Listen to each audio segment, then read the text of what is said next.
Thank you very much, guys. Yeah, an absolutely fantastic game there on the main stage. My name is, of course, Gucci. I am joined here in EGL Central with Chewy. Chewy, what a game. Yeah, what a game. And I've got to give it up to Maxi. He was actually 20-6 at one point in that first Hardpoint Yemen game.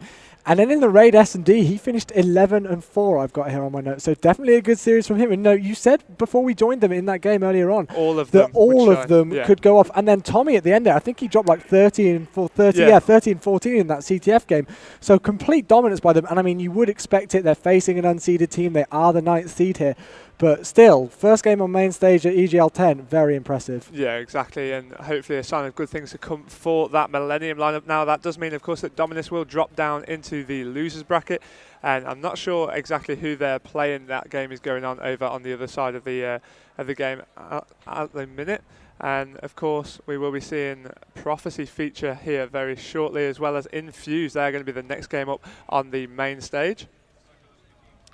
So, of course, we are going to have the relatively new lineup in the form of Infuse. Now, last time out, you will have seen that Josh, Bissell, and Vintage, they are 3 of the 4 that won Reflex GT10. That was actually alongside Tommy at the time. That was just a couple of months ago. So this will be their first real test ever since then. Bissell, of course, went back to his original team, which was Curse for Gfinity. Not having the best of lands there, but then picking back up with that new, relatively formed roster, but does of course know that they've cemented a little bit of success in that, so obviously looking to shine through here at EGL10. Oh yeah, for sure. And I mean, they did pick up Wongi for a while, but unfortunately there were some differences or something went on behind the scenes, and they have picked up Vintage instead, who was with the former Farico All-Stars lineup, was it, I believe, Farico Dragons?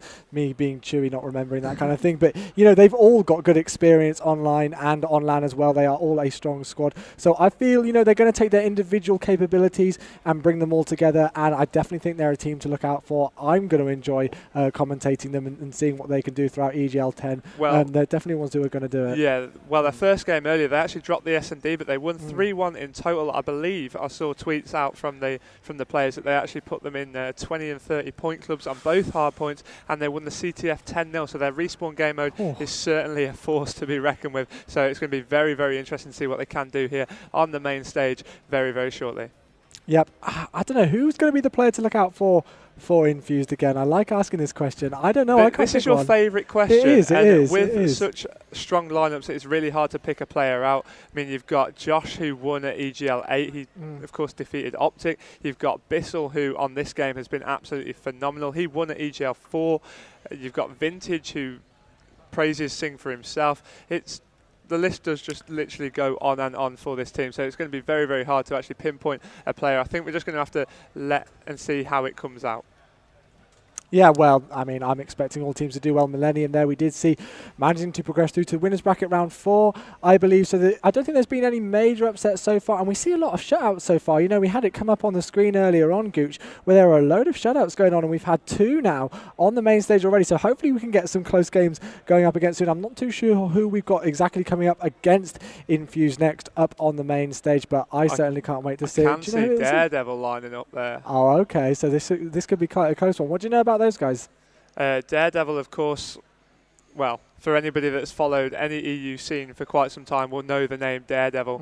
Very, very aggressive SMG player, very, very good. I mean, you often find him the SMG slayer rather than the objective work, but he is always there to capture the flags at any given moment as well. So if he's anywhere around that given spawn, he will be just there snaking around, picking up a few kills, pulling that flag away, and then of course bringing it home and capturing it. So you don't think this is going to be a 3-0 shutout then? You think we're going to break the curse? Oh, I don't know about that. I mean, as we've just said, the Infuse lineup, very, very strong, and I think if anybody can shut them out 3-0, it can be them. So we will, of course, see. Now, I think we are just getting word that it's going to be Tommy here for an interview alongside Kerry. They're just getting the microphone all set up, and we shouldn't be too far away from that. So, of course, you'll get his thoughts on that last game, which, of course, they did win 3-0 against Dominus. Yep, 3-0 was the score, and we hope you guys are enjoying this at home. We're having a great time here over in Sheffield, as I did say earlier when we were commentating. It's such a shame that you guys aren't with us, but we hope you're all having fun. So it looks like we're going to be going to an interview now. Kerry is with Tommy. Over to you.